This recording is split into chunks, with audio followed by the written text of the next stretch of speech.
Welcome to the Falling Skies podcast for Season 5, Episode 1. And Rob Southgate joins me once again. I'm your host, Frank Stella. Rob, how are you doing? I'm great, Frank. I'm a little tired. I think they're going to be able to hear it in our voices. But, yeah, man, I'm great. It was really nice to have Falling Skies back. Yeah, I'm very glad that Season 5, that they, we found out before shooting, or maybe even a lot of the production began, that this was going to be the final season. Right. We're going to close things out. I'm glad it's not just, the ratings tapered off and now, oh, you know what? It's over. We're canceling it right at some cliffhanger. We've seen plenty of favorite shows do that to us, and I'm really glad that this, at least, whatever else happens on this show or happened, at least we're going to have a definitive pre-planned ending. So there's that. I'm going to say the nice thing about it is we're going to get resolution. We're going to get the story that we've been on for 4 years, now going into 5.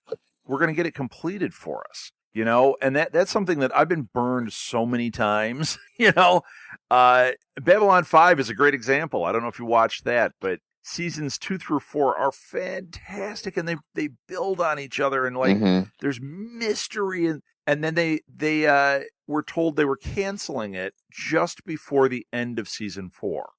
Yeah, and J. Michael Straczynski did the entire last episode of that season was, here's a dream foreshadowing what's going to happen, and it flipped every card over, and it was like, well, this is cool and everything, and then it got picked up for the 5th season, and it was like, what? Why? What are we doing here? Yeah.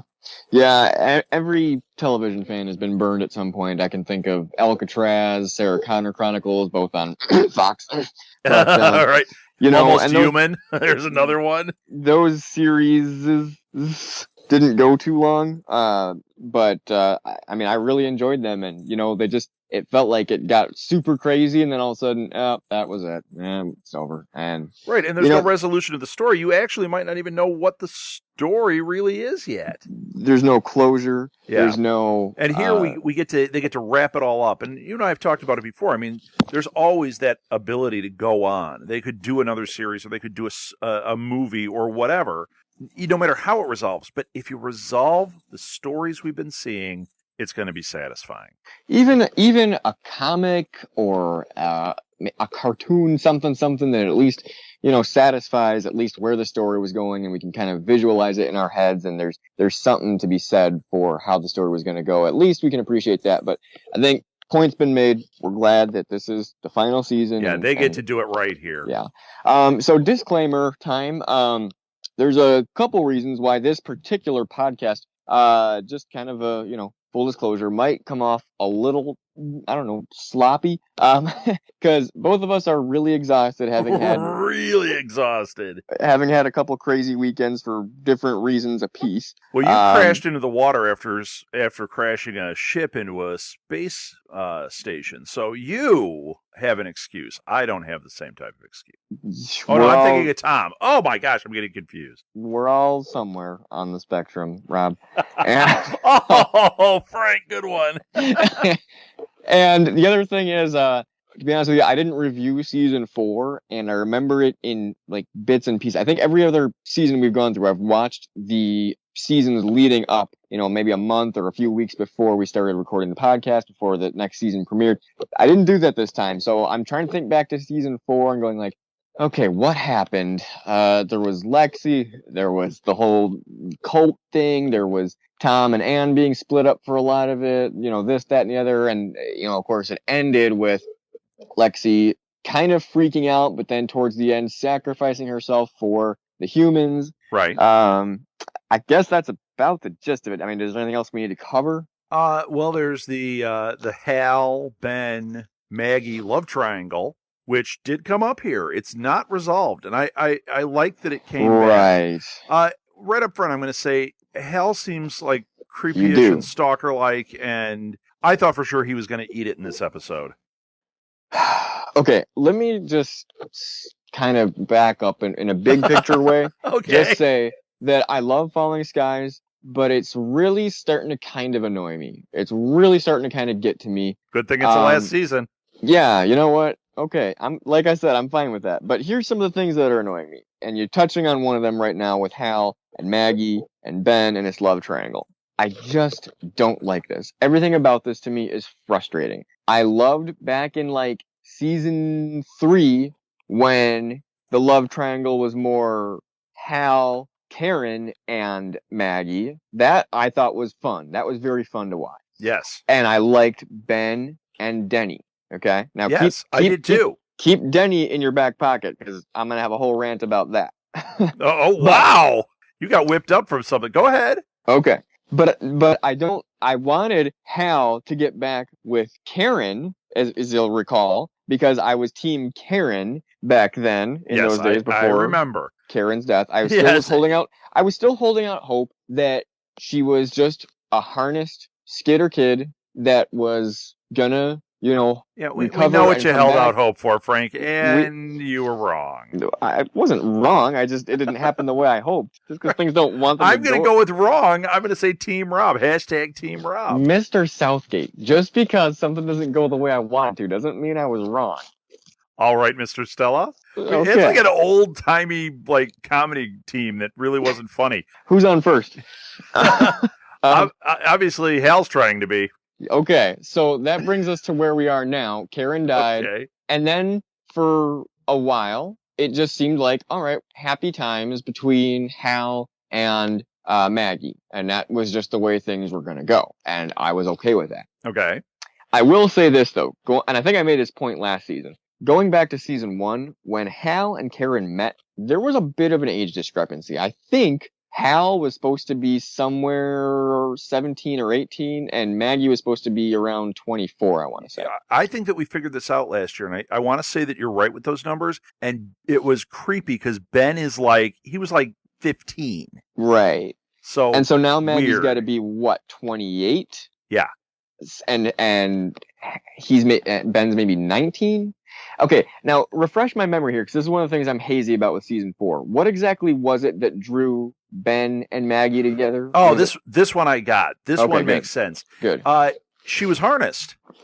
Don't you remember? Maggie was harnessed? Yes, and it was that she had the skitter thing going that drew her to him. That's why she said the line in this that where she was like, I can't control that. It wasn't that it was like, God, I just love the guy. He's so awesome. It's right. Okay. She was drawn to him because they shared this. And that's also why at the end, when he said there's so few of us left, she gave him that look and smile. I think she was smiling at me. I just want to put that out there. Well, you would think that. I don't remember her being harnessed per se, but I do remember there being some kind of alien influence that drew them together. Like their spikes started glowing and then they just started making out. And it was but she had to have had spikes for that to happen. Right. Okay. So there was something. I don't remember her being harnessed either. There's a chunk I'm missing. Somebody's going to write it and be like, you guys are idiots. She was harnessed. But there was something, and I remember her thing was glowing and his thing was glowing, and then they started glowing, and, and then Hal started blowing at it. Yeah. Oh, good one. Is that the first pun of this season? I am back. And everyone listening just went, thank God this is the end. Oh, man. But hey, this is not the end of my podcasting career. No. So you got a lot more of me to deal with. You're not done yet. We'll get to that later in the podcast. But hey, so I just want to say that this is annoying me. This love triangle, I just don't like it. I'm already, still not over the fact that Hal and Karen didn't have their shot really. But now I'm like, I was going to be at peace with the fact that Hal and Maggie were going to be, just good lovers together and everything. And now there's this. And I'm just like, this is just kind of ridiculous. Like, that's just the way I feel about it. Now, you feel differently? You like this? No, I like that they didn't just drop it. Oh, okay. I'm not saying I like that. It's actually made me not like Hal. I just am kind of over Hal.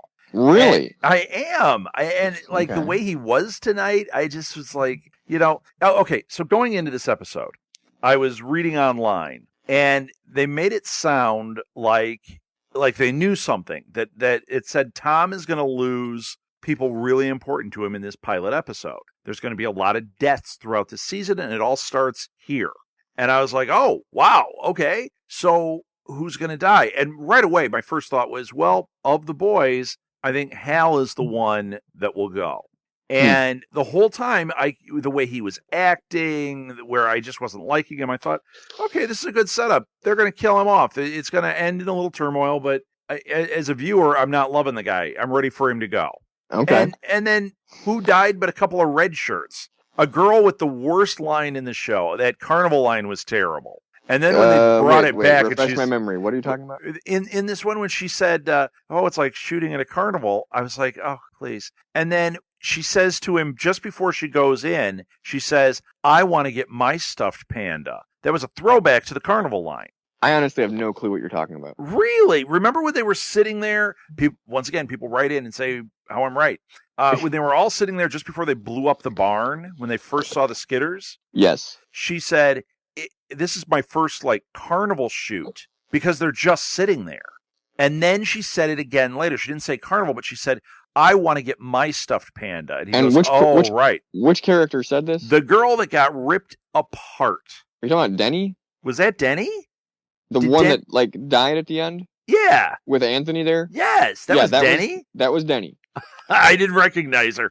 All right. Yeah. Okay. Oh, we have so much to talk about. Denny got ripped apart, and that was that. They were the worst lines. I was so like disappointed by that. Now that I know it's Denny, I'm even more disappointed because I always liked Denny. And I thought she was just a red shirt. I'm like, who is this?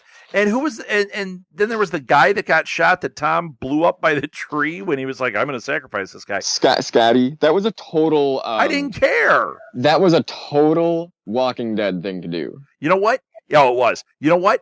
Let it be Pope, or let it be Hal, or be a character that we know, and he has to put the bomb on him and blow him up, and like, this is the. Let it be Weaver, where you're like, this is your final act. Huh. That would have been so much stronger. But to have like, hey, you, the third guy from the right in the red shirt, we're gonna blow you up, and it's your final act, even though this is the first time we've seen you. And it's not gonna be emotional at all because nobody knows you. No, I didn't care. Yeah, okay. I see your point there. But I still have so much more to say. Do it, Frank. Okay. I'm not sure what to say first because there's so many things I want to jump on. Let me go with this. Another thing that Falling Skies does that annoys me, and I might have brought this up in the past, I should have by this point, but I'm going to do it again. I don't like the way that things will come up in the show, whether it's a theme, a character, a storyline, something will come up and then just kind of vanish and go away without explanation, without... how many characters have just kind of vanished? Where did Marina go? Where did Colonel Porter go? Last season, we didn't see Denny at all, with no mention, no explanation, nothing. That aggravates me. That just makes me annoyed. Things like mech bullets, rebel skitters, like, where did these things go? They just kind of came up and then just sort of disappeared. Like, other things took their place, but like, it's messy. If this were like a book, it would be such a mess.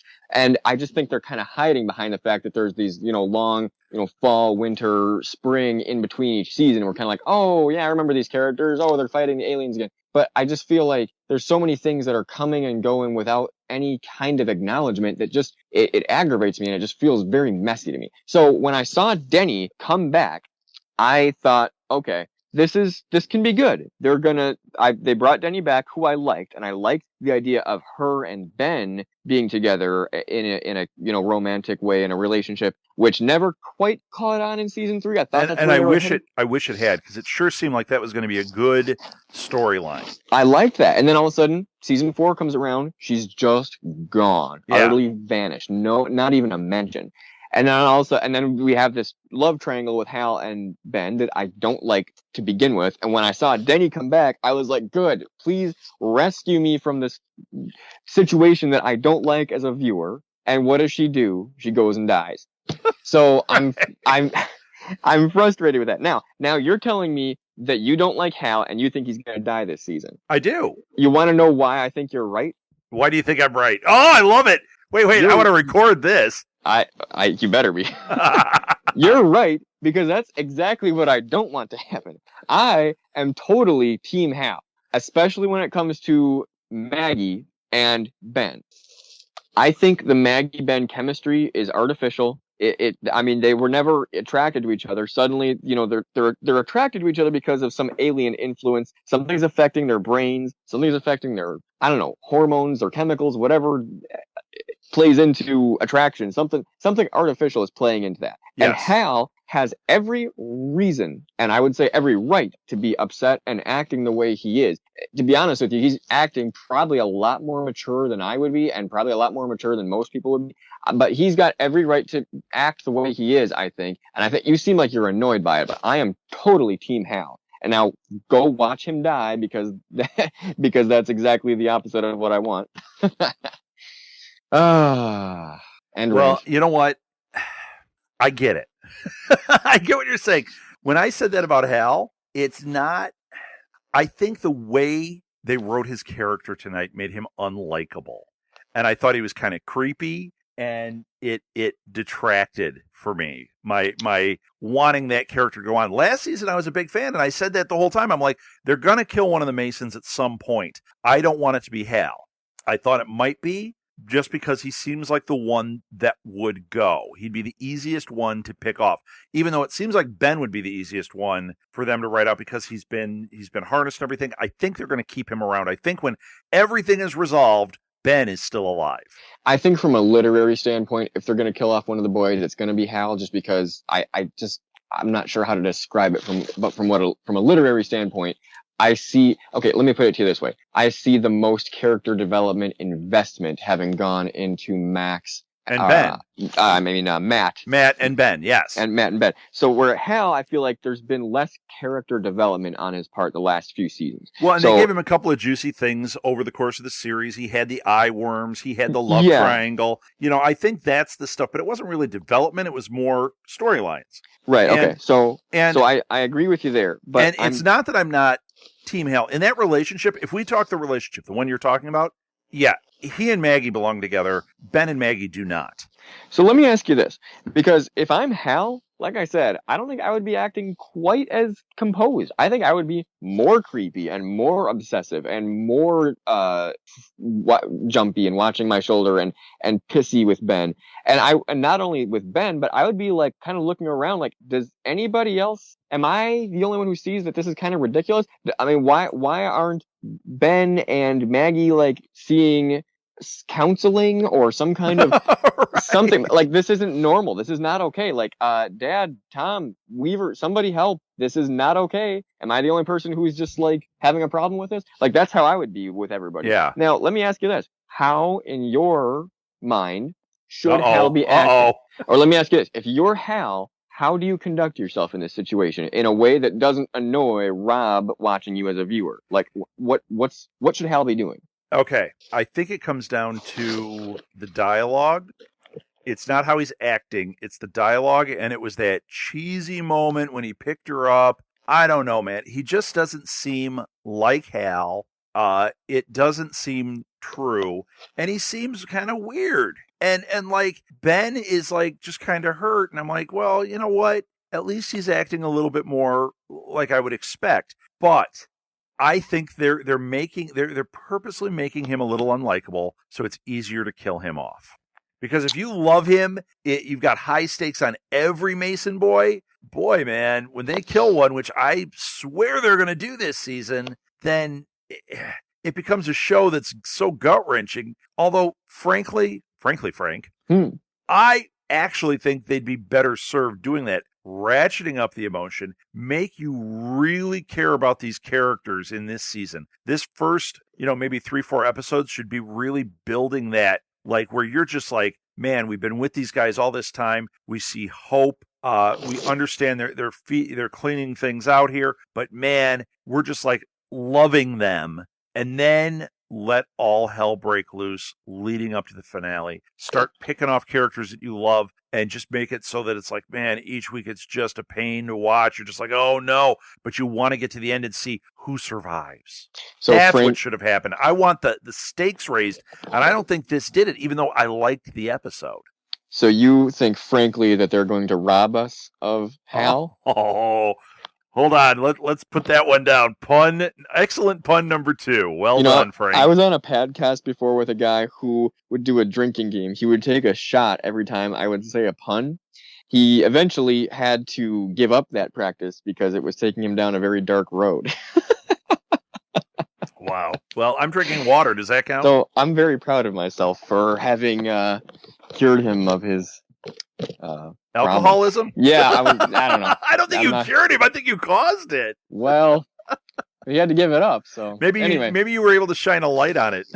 That's what you should be proud of. I was able to bring it to the light of day. Yes. Anyway, so I think we killed these topics, but I just want to say, watch out for these things as you're going through Falling Skies. And as you watch some of the earlier seasons and as you go through this season, watch out for things that come and go without mention, without recognition. I think that's sloppy writing. I think it's sloppy production. Maybe it comes down to some things as they just want to take it in a different direction and they just don't have the time to work in a nice, clean transition. I think that might be the case for the earlier seasons. And I think that the stuff that we are seeing now, the stuff that we're going, wait a minute, here we're going into the 5th season and they just kind of dumped some stuff off of the 4th season. I think it might be the fact that they found out this is the last season and they have to pick and choose. What are we going to resolve? What are we going to work with?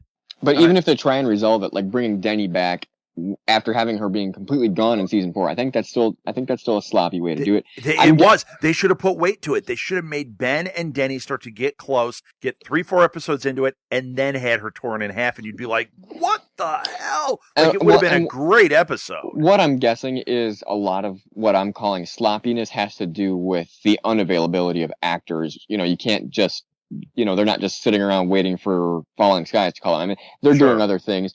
Like Karen was doing a lot of other things. And I think probably what happened is they said, all right, to the actress who plays Denny, whatever her name is, they go, hey, look, we want to bring your character back for 1 episode. Are you available? Can we shoot some scenes with you? I mean, she wasn't a huge player in this episode. She was there. We saw her in a few scenes, but she wasn't a main character. So I didn't even realize it was her. So yeah, so they called her up and said, hey, actress, can we resolve your character? And she goes, sure, I guess. So they paid her for 1 episode, and I'm guessing that's what happened. It probably wasn't their ideal way to write it. So I'm calling it sloppiness. But at the same time, I don't know. I think there's something to be said for what do we want to do with this character before we approach them, and then decide what we want to do, and then sign them to a contract that ties them down to, assuming the show is still being carried by the network, ties them into, like, you have to fulfill this role, and I think you got to think that through before you just go and write in a character and then suddenly they're not available and we have to. I think you're right. I think cover that up. I think this show, especially because of last season, going into that 4th season when they knew, all right, we got 1 more season, we're building this mythology. I think at that point they should have basically made a show Bible that would have mapped out everything for those whatever remaining episodes, if it was 15, if it was 20, whatever it was, right, and said, this is exactly what's going to happen. This is going to happen to each character. How do we get the most weight out of each thing? Because if you watch the great shows, no question that's what's happening. The ones that once we get to a point where we're like, oh my gosh, this was happening in front of me the whole time and I didn't even realize it, and it had all this weight. That's what we're looking for. Mm-hmm. This is not doing that. I think it has story moments it's leading to, but I don't think that they had that Bible, because if they did, like I said, Denny wouldn't have shown up for 1 episode and died. Denny would have been a character to we knew who she was. I didn't recognize her in this, but we know the character. She was important for a while. Right. They could have done more. Right. And I think not having that. And if we were to talk to somebody at Falling Skies and they said, oh yeah, of course we have a production Bible and we're going scene by scene and whatever, I would be really, really shocked if that was the case. Yeah.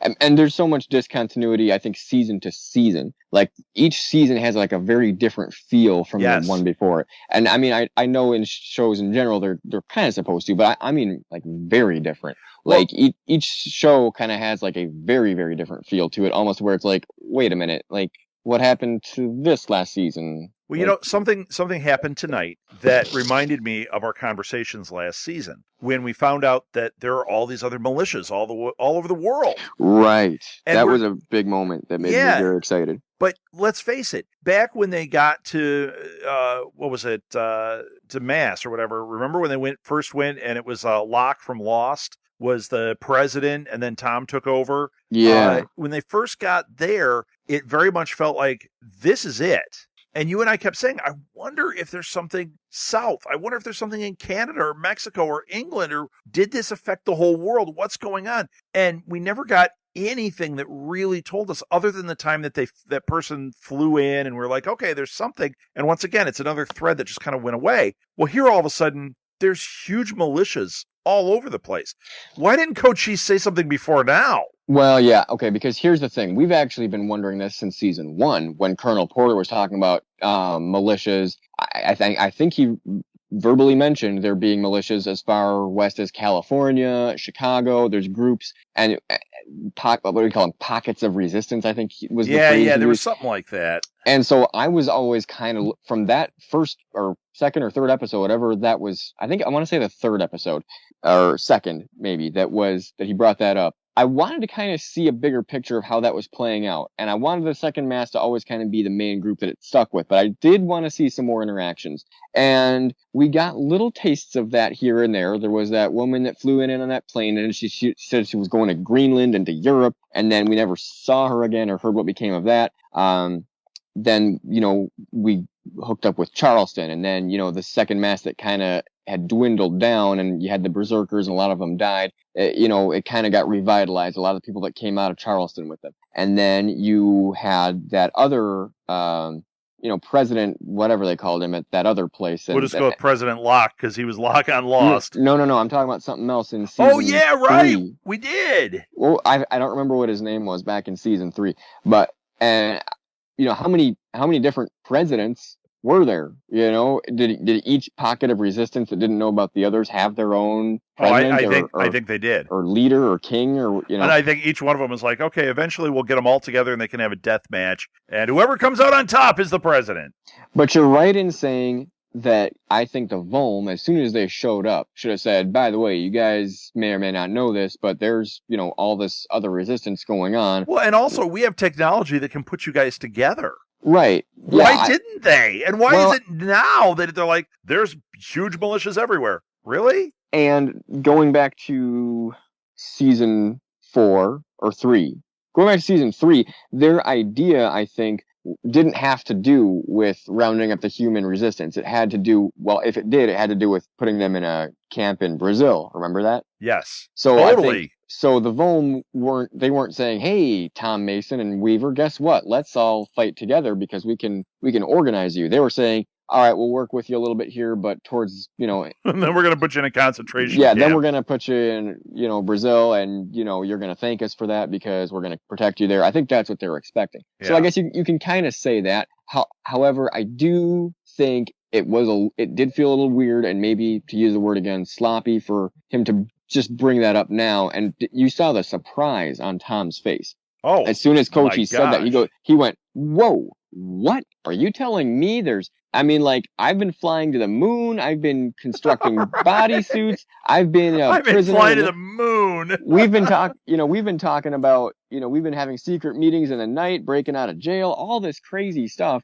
And now you're going to tell me that there's this huge worldwide thing I didn't know about? I do feel that should have come up probably in season 4. Yeah, I'm completely with you.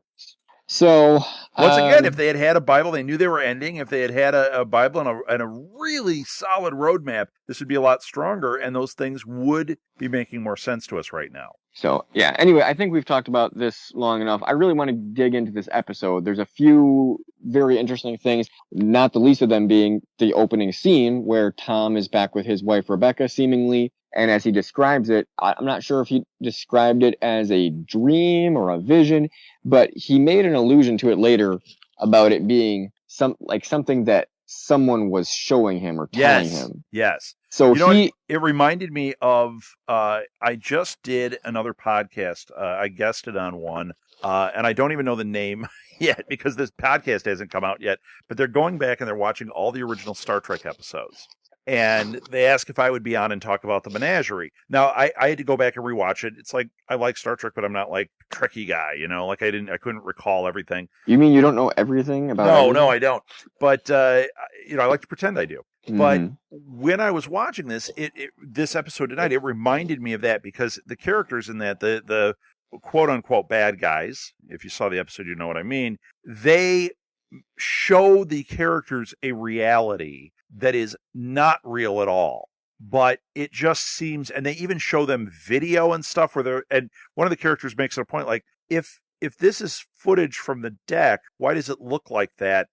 Our cameras don't do that because it looked like a TV show, because they were using footage from a TV show. But the character even said it like, wait a minute. And the other character that knew what was going on said, well, they're showing it to us this way. This is how we need to see it. And when I saw Tom having this moment, I thought, oh, it's those guys from Star Trek showing him this thing to get their message across. It was interesting. So do you have any theories on the source of that vision that Tom had? It's whatever that alien thing that looked like a skitter was. That skitter thing that when you first saw it, we saw it at the end of last season and we saw it here. It looked like it was kind of in a mirror or out the door or something. And it was that weird skittery shape.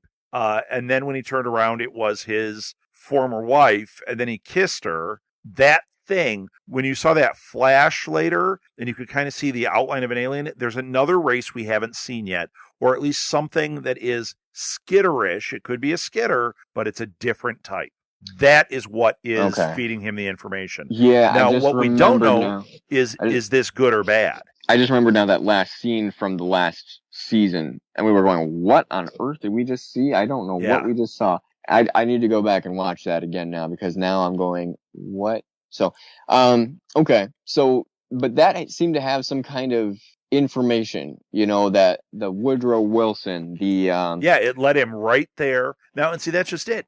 Is this an ally or a foe? Are they manipulating Tom? I mean, this is going to go a long way for Tom. It led him right to this, to the Overlord. Right. And he was able to kill this Overlord fairly easily with a single bullet. I thought that was a little weird. That was highly tangible, but there was also a newfound attitude that Tom came home with. You mean Psycho Killer? Yeah, find the warrior and talking about rage. And he said, I'm not talking about anger. I'm talking about rage. Now, that conversation to me felt very different going back to season 2 when Ben was talking to Tom about, I hate the skitters. And Tom said, Ben, I hate them too. However, that's not the reason that I'm fighting. I'm fighting for the things that I love.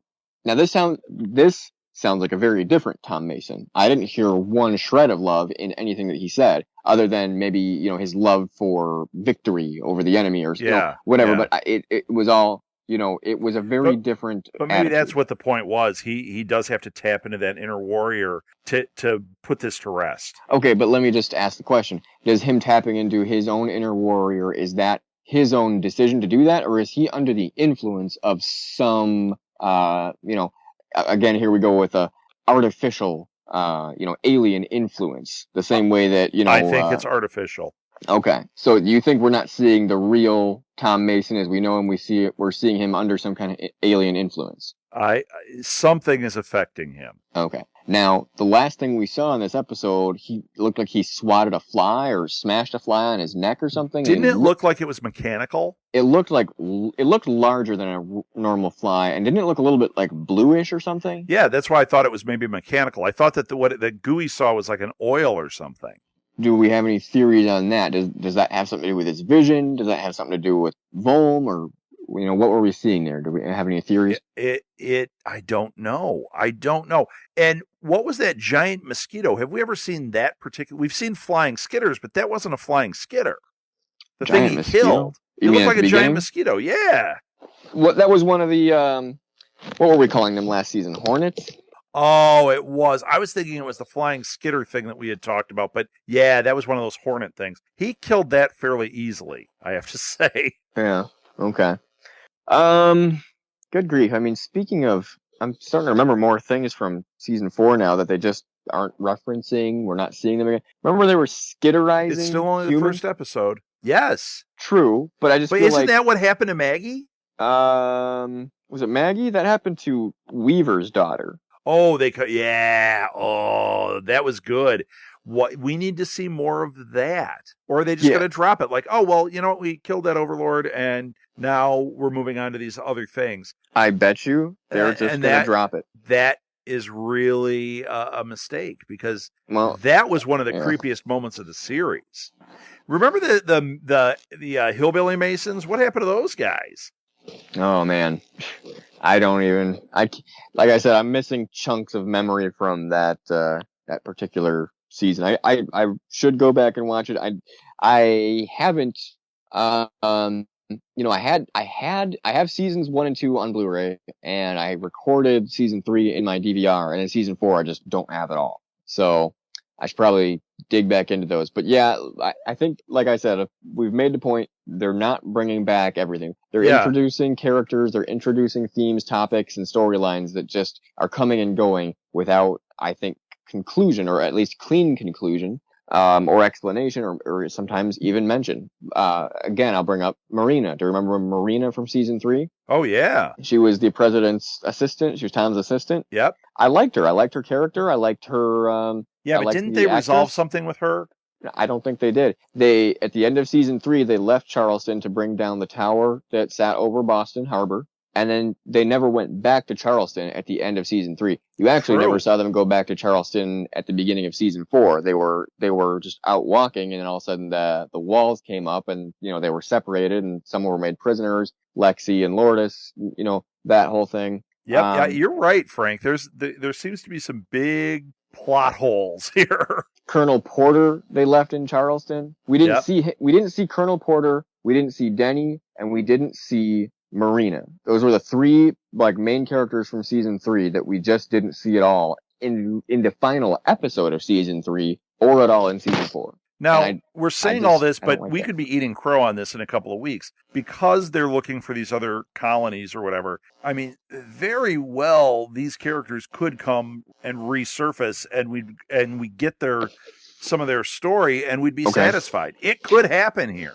It could happen here, but if it does, it's going to feel forced. It's going to feel artificial, just like we saw Denny tonight. Us seeing Denny tonight for 1 episode before she died. Yeah. Well, we haven't seen her. Well, we haven't seen her in the last 13 episodes without her even being mentioned. Feels very forced. It doesn't feel organized. It doesn't feel clean. So if suddenly, Colonel Porter shows up, for 1 episode, and then he dies, I'm going to be going, this is a mess. This is right. They just bring him back to kill him. Yeah. Ugh. If that happens with a lot of things that we've been seeing, just to in a very sloppy way, try and put closure on some of the things they brought up.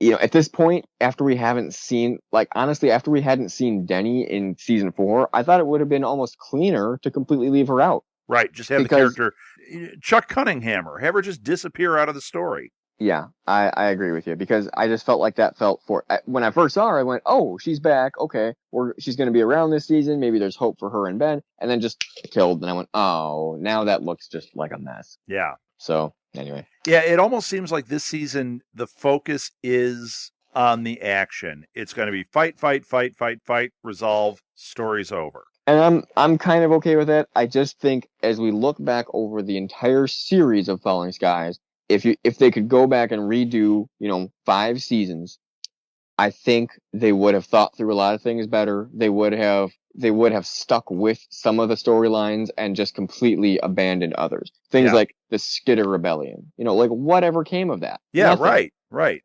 Yeah, it's all a moot point at this point. And how about this? When was the last time we saw a harnessed kid? Right. I mean, these things are just kind of vanishing before our eyes, and now new things are being shoved in front of us, and I'm just like, oh man. I mean, I love Falling Skies. It'll always be one of my favorite shows. But as I look back on it, I'll go, this could have been way better. Yeah, it could have been like the sci-fi Breaking Bad, where it had that much story and depth that could have just kept us rocking every week. But instead, it's a little more on the surface. Mm-hmm. Yeah. And it's okay. I'm loving it. I mean, it sounds like we're like internet trolls and like we hate everything. That's not the case. I love everything. I love this. I had a great time with this episode. Yeah, it's still very fun to watch. Yeah, and but going back, and I mean, I guess we have to talk about it. And when you start talking about it, that's when things kind of unravel a little bit. Well, and especially now it's coming up on the end of the series, and I think it's time to start looking at it as a whole. Yeah. So yeah, 9 episodes left, man. And my current attitude on it is the show was fun to watch. I loved it. I loved a lot of the characters. I loved a lot of the storylines. Just think it did get messy. Whereas something like you brought up Breaking Bad, that show to me never felt messy. No. Except maybe the second to last episode with the pacing. Other than that, Breaking Bad was a very consistent, very compelling and believable show. Well, it's a benchmark. It's a tough benchmark to hit, but it is a benchmark. And Falling Skies could have been, I didn't want it to be the same feel or anything. Yeah, I'm just talking the quality, and I think it could have stood from literary production. Right. You know? When you have 10 to 12 episodes a season, you could ramp that up. I mean, it could have been so much better in the end. Yes. But still a lot of fun. Yeah, and I'm going to enjoy the rest of this season. I'm going to enjoy the rest of this series. Now that Karen's out of here, thank goodness. You shut it. No, but we're going to have fun with this. I encourage everyone listening to, stick along with us. I trust that if you're listening to this podcast by now, this isn't the first episode you've seen. If it is, hey, there's 4 really fun seasons to watch before this, so get caught up. We covered the series starting with season 3 or 2? 3. Starting with season 3, that was on another network. You can find that. But we are also looking to hear from our listeners about their own comments, questions, theories. We love when we get some theory contributions to add to the mix of what we're talking about. And if someone has our theories, well, it's our crazy theories. Hey, and we can make something of this. I think we can have a lot of fun with this. Team Hal or Team Ben kind of thing. I think, Rob, you seem like you're annoyed with Hal, and I think I'm not annoyed enough with Hal. So I think we should have a Mason death pool. Although I think we're both going to say Hal first. And like I said, from a literary standpoint, I do agree with you there. I do think Hal is the most literarily killable, if that makes any sense. Kind of. I feel like I relate to Hal the most. I feel like he's my guy. I feel like he's my. Oh yeah, that means he's going. Exactly. Like I called that. So I'm calling it now. I'm just going. Hey, look at this. Hal and we're gonna go down fighting. Let me just put it to you that way. Is there anything else we need to cover before we wrap things up here? I don't think so. I mean, I think that we just got a start here. We get the gist of what's going on, and no, I think we're just ready. I'm ready for the second episode. I can't wait a week for it, man. I'm ready to go. One more quick thing about Anne. What was going on there when she killed that Skitter? That was a very different. She gave birth to an alien baby, so I think that she was trying to be human about it. I don't see that, because remember back in season 4 when she was just an utter soldier, just stone cold, not sleeping, not eating, not. Okay, then they don't know how to write the character consistently. I think there might be something else going on, something we're not seeing yet, something we haven't been introduced to yet. I think what we saw there was supposed to be a mystery to us tonight, because that was a very different Anne than we'd ever seen. Even back in season 1, she was very when she killed that Skitter back they had at the high school. She said, I remember she just killed it, and she walked out in the hall and said, "I felt nothing. I killed it. Yeah, and I hate them. They killed my family." This is residual from Lexi. I don't see that. Because that doesn't make any sense, the way she was acting in season 4. I think there's something we're not seeing yet.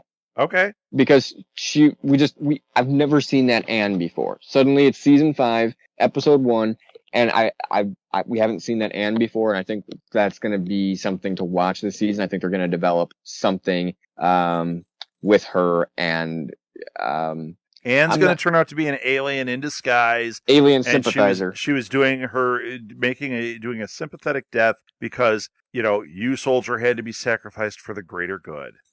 So All I'm saying is I'm not sure what to make of that. Rob, you've got a theory there, but I'm going to say... It's terrible, but I got one.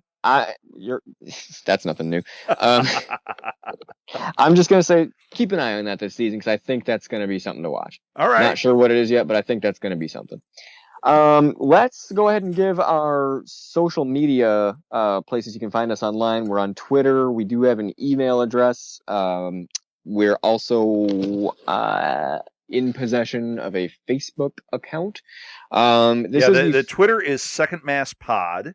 Okay. For Facebook, I'm really bad about giving that. I always tell people just go and search Second Mass Report, and it's going to come up. Yeah, and that was one of the things I kind of slopped up there at the beginning. I think I said Falling Skies Podcast, which it is, but it's the Second Mass Report, the Falling Skies Podcast. I think that's the way you look us up on Facebook. Yeah. Or at southgatemediagroup.com. At the website Report. We have all the past episodes, and, of what we've done here for us. And that's where we have the links to everything, plus all of our other shows around there. Right, and that's a very fun place to hang out if you are into sci-fi, if you're into comic book type stories, any of the Marvel type things. Pop culture. We've even got like wrestling and The Bachelor now. Okay. So, it is just pop culture.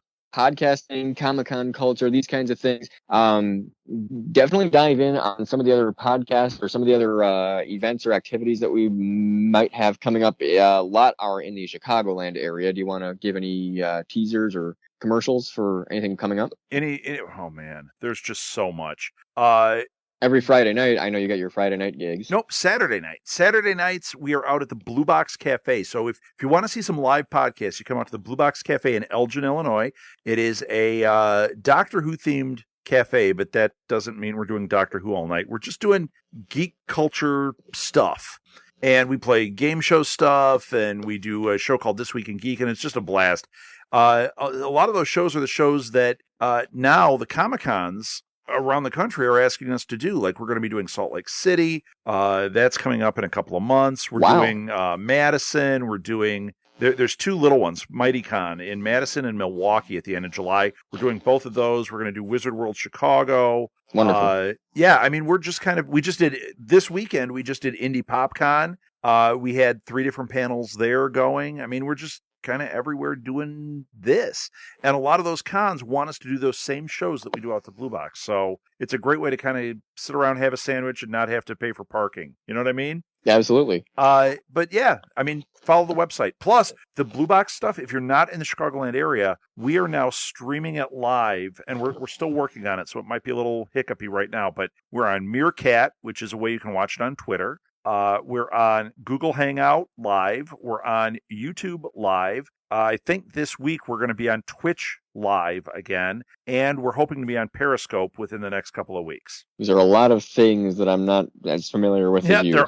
It's all live streaming stuff. Streaming services? Yep. Great.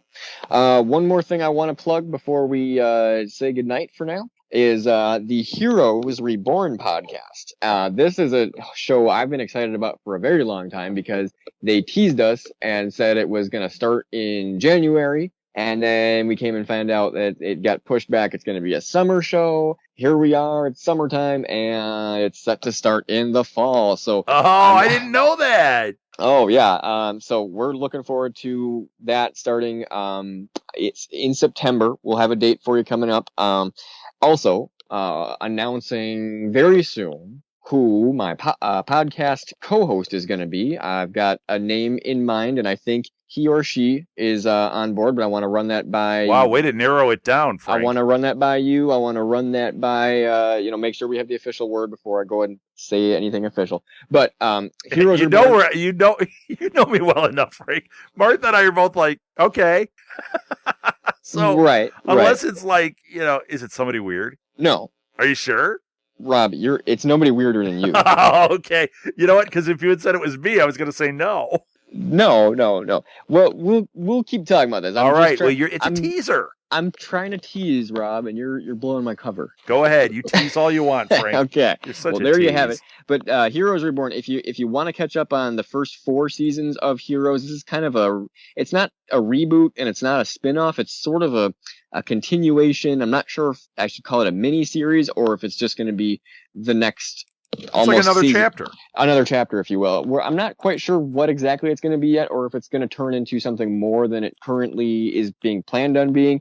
All I know is it starts this fall on NBC. It's going to be a continuation of the story we know from Heroes, the first 4 seasons, which in my opinion, a great show. You can catch up on that. There's also the Heroes podcast as part of Southgate Media Group. Called Primatech Files. Okay, and great. What they're doing is, you're specifically doing Heroes Reborn. Correct. They're actually going back and doing all the episodes. They're in season 1 right now. And they're also covering the comic books. Like there are some graphic novels. Wow, I think, they're really going in depth. And it's really cool. So wonderful. It's going to be a great companion piece to your podcast. They will cover Heroes Reborn as well. Once again, great companion. We've done this a couple of times now. Like I think we have 3 different shows that cover the Flash. And everyone at first was like, well, why would you have 3?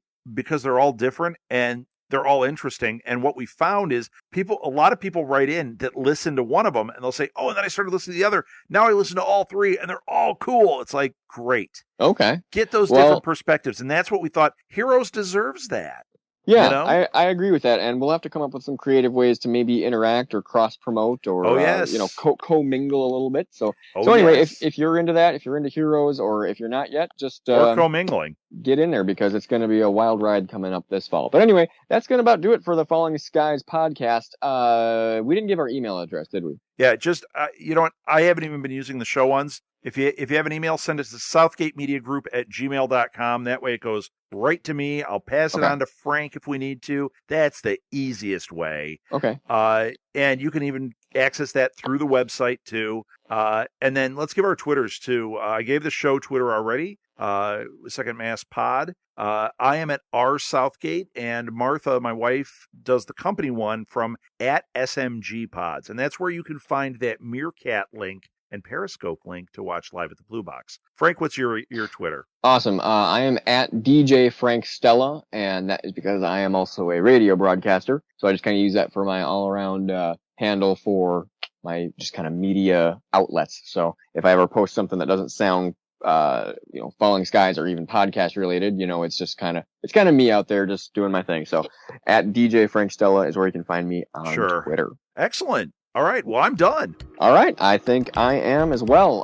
Just want to wrap things up here. Thanks so much for listening. Stay tuned with us throughout the summer for Falling Skies Season 5, the final season. And we'll be back again with another podcast coming up after next week's episode. They are airing on TNT Sunday nights, 9 o'clock Central Time. So, adjust your DVRs or your schedule accordingly. Hey, for Southgate Media Group, this has been a production of the Southgate Media Group, of course.